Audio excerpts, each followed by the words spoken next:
Welcome to this another exciting tutorial, and in this tutorial I'm going to talk about output devices. So in our previous tutorial I talked about input devices, so if you missed that video you can go to the description section so that you can see of how you can be able to enter data into your computer system. Now in this segment we are going to talk about output device, and in this tutorial we'll talk about the definition of the output device, talk about types of output device and the examples of output devices. Now, an output device basically is a piece of computer hardware that is used to communicate results. So once you have done the data processing, the next thing to do is just to display the results to the end users so that they can be able to see what they wanted, or what are some of the output they have been able to get. Now this is not possible unless you have the output devices. Now there are two types of output device. We have what we call the hard copy output device, and then we have soft copy output device. When you talk about the hard copy, basically it is the information that has been recorded on a piece of paper or a film. So it is something that is tangible, you can be able to feel it on your hand, and that's why we call it a hard copy, because there's that issue of having some kind of a paper on your hand. Then you have the soft copy output device. So this is just a mechanism, or is a device that allows you to display output on the screen, or you can listen to that output.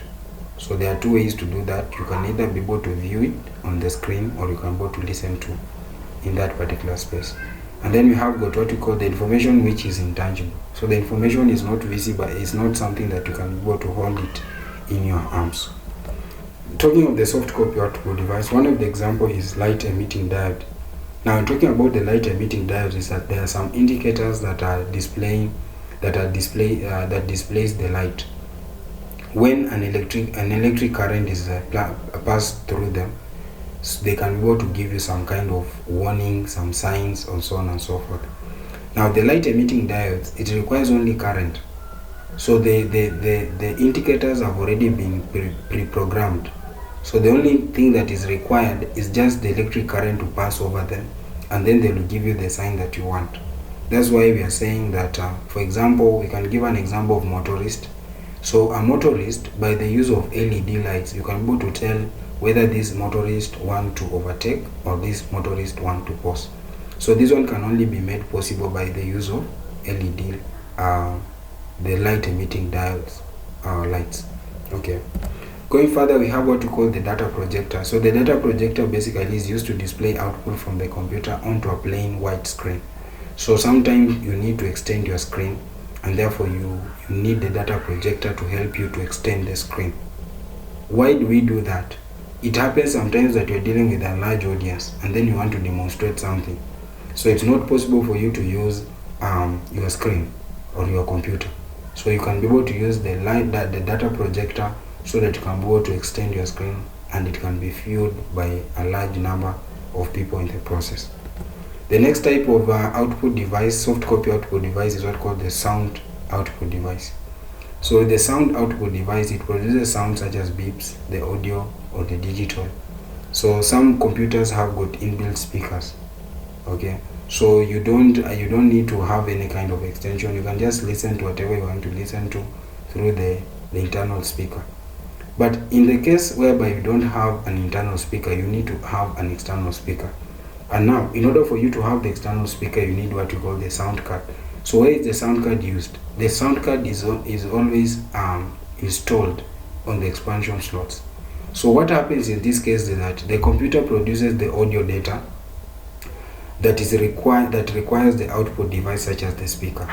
Now in this process, we don't have an inbuilt speaker, therefore we have got a sound card that we've been able to put on our expansion slot. So that audio data that has been produced is going to be sent to the audio card that has been placed on the expansion slot. Now once that data has been transferred on the expansion slot, the card now will be able to translate the data that it has received into an audio signal, and then it will be able to send it to an external speaker. Remember, this part is just talking about a computer that do not have an internal speaker. So this is how the process will be able to take place. First of all, you produce an audio data. That audio data is going to be received by the audio card.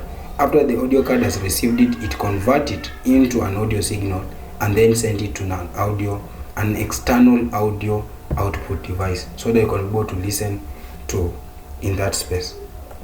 Going further, we have the monitors. So with the monitors, we have got different types of monitors. We have what you call the CRTs, then we have the LCD, then we have the gas plasma display. Talking of CRT, a CRT basically consists of a long gas tube with an electron gun on one side and then the screen on the other. So this electron gun, basically this electron gun on one side, it produces or it shoots electron to illuminate the screen. And then this screen that is going to be illuminated, it has got some phosphorus dots coated on it. Now once this electron gun arrives on these phosphorus dots that have already been coated on this screen, these dots has got some kind of colors, and these colors have the red color, the green color, and the blue color. So the main reason why we do have these colors there is just to produce or to make pixels. Remember, these pixels are the ones that come together so that they can go to form an image. So you talk of resolution, it does depends with how many pixels you have on your screen. So the more pixels you have on your screen, the better the image that you're going to have. So these pixels are the ones that are meant to produce the image. Now once the light has been produced, the electron has been produced, illuminated on your screen, they hit the phosphorus dots on your screen. The next thing to happen is that when you view in a little distance, you'll be able to see the colors appear to blend.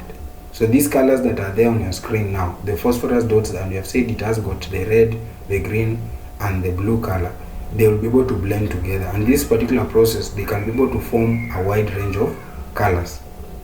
So through that, you can be able to see more colors being created in that process. Now going further, you can be able to say that liquid crystal display, another type of the monitor, was just brought on board to deal with the issues that CRT was facing. One of the issues that with the CRT, it was a little bit thick in terms of size. It was too big. But in this case, when you talk about LCDs, they are a little bit thinner in terms of design. Another very important thing that you need to know about the LCDs, that the LCDs, they use less power compared to CRT. Another very important feature of LCD is that with the LCD, they are much lighter compared to the CRT cable, the CRT monitors. Now the example of our LCD is here. So basically when you go into an LCD, you'll be able to see got the liquid. Basically you talk about the liquid crystal. Inside that particular screen, we have got some colors that have already been embedded on it. It's just like sometimes you want to check if this particular concept is right. You go and press a liquid crystal display hard on that screen. You'll be able to see some kind of an ink on the beneath of that screen. So this is just to tell you that there are some colors that have already been, or some ink on the background, so that it enables now that when the electric current illuminates on it, it can be able to produce some images. So that is just the technology that works around in this space.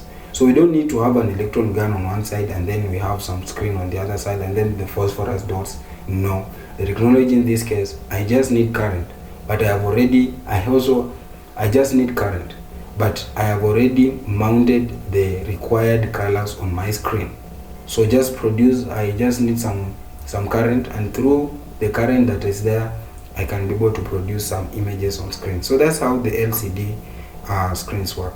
Then we have the gas plasma display. With the gas plasma display, basically in this case, we have got millions of pixels that are there on your screen, and these pixels, in order for them to produce images, there is some charged neon gas. So we use the neon gas, a charged neon gas, so that you can be able to produce images on your screen. And it is very important for you to understand that the images that are being produced with the gas plasma display, it is a little bit, do not suffer the angle distortion, unlike the liquid crystal displays that you have been able to see. Now, this technology you're talking about in this space, talking about the gas plasma display, this technology is mainly used when you want to come up with the HD, the high definition TVs that we have in the market today. This technology also is used in wall display screens that are there in the auditoriums, talk of the stadiums, talk of the theaters. So this technology is widely used in that space because of the lack of the angle distortion issue in this space. Now, this is an example of a gas plasma display. You can see it here. There is a lot of difference between this, and there is a difference between and this. This is the difference. This is a different type. We call it liquid crystal display, and this is what we call the gas plasma display. Another example, another type of output device is what we call the hard copy output device. So they produce hard copy output on a piece of paper. We say that this one deals with the tangible output. So you need to produce an output. Now, one of the example of the hard copy output device is what we call the printer. So a printer, it differs in when you want to classify printers. They just depend with the technology or the printing mechanism that they use. Now, when you want to categorize depending on the printing mechanism that is used, we have got two categories. We have what we call the impact printers and non-impact printers. Talking of impact printers, they produce or they print by using striking mechanism. This means that the printing head strikes the piece of paper in order to form an imprint on it. So we are going to dwell so much on the printing head in this space. You cannot be able to produce anything on the piece of paper without the printing head. Now, what happens is that with this printing head, it has got some ink on it, and therefore when it hits the piece of paper, it produces a character. One of the example of an impact printer is what we call the dot matrix printer.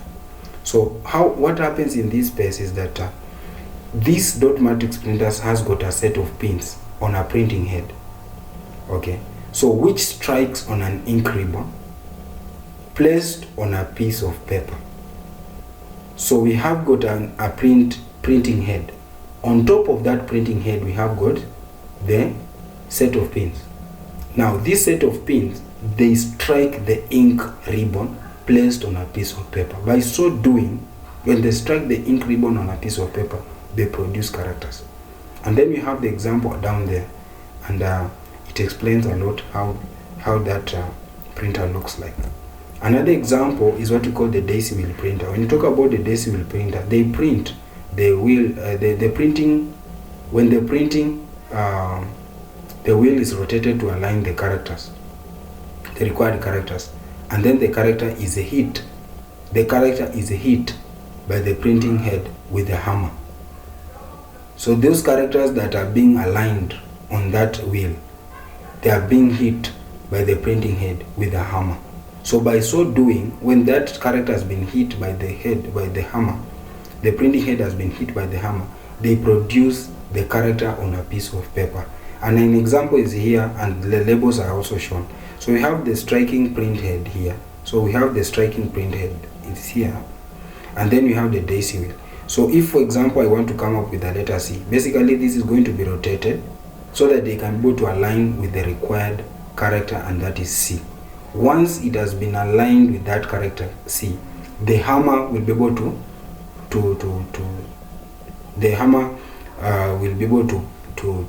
then the character is going to be hit on a printing head with the hammer.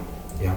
So that character is going to be, that C is going to be hit on a printing head with that hammer, and by so doing, it is going to produce a character C on a piece of paper. So it uses some technology like that of a typewriter that we used in our offices before computers came into use. So that is just the technology behind it. First of all, the wheel must be rotated to align with the required character. After it has aligned, the character is hit by the printing head with the hammer.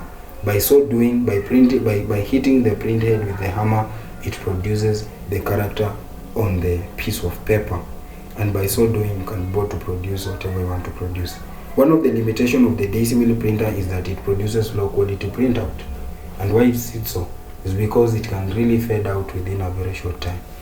Now another type of printers is what we call non-impact printers, and with the non-impact printers they use a different technology a little bit. It uses the ink, it uses the thermal, it uses the laser light to print.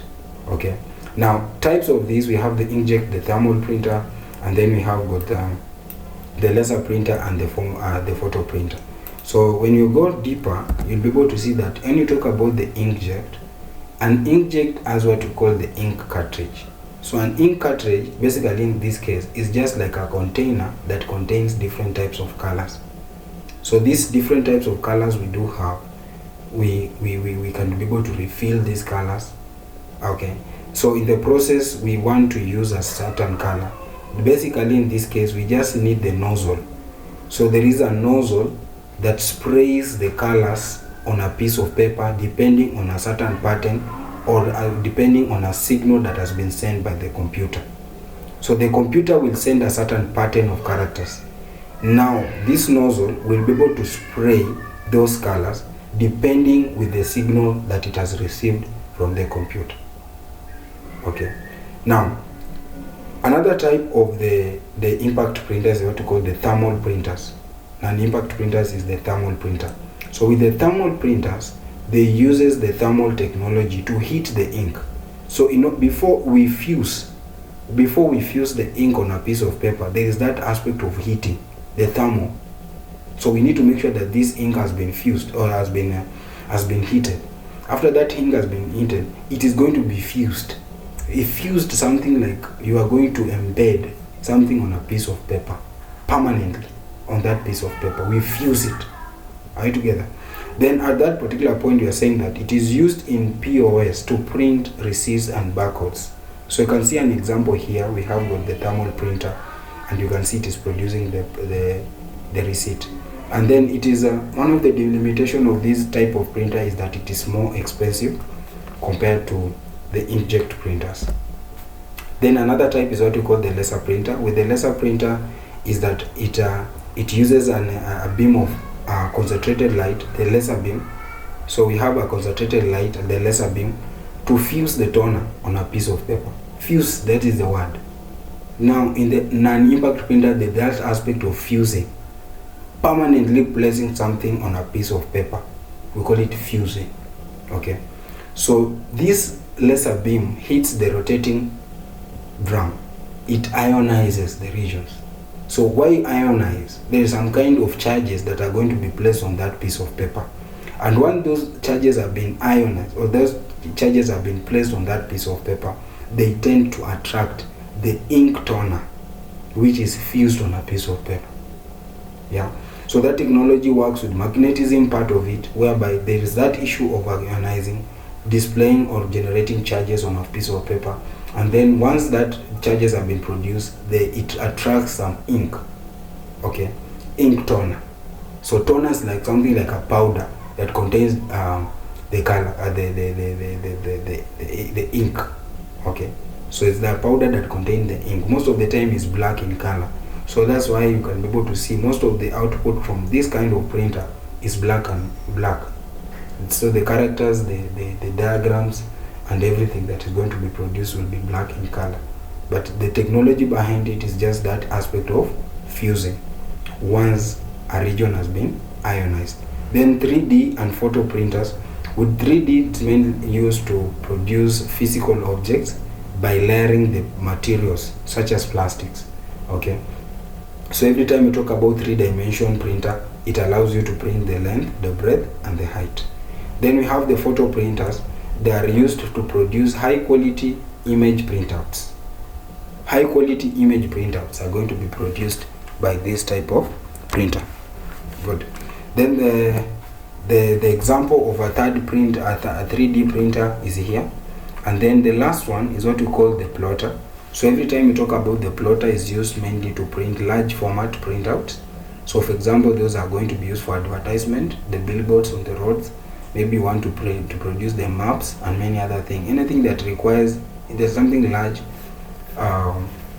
that you want to produce, you can go for the plotter for you to be able to do that.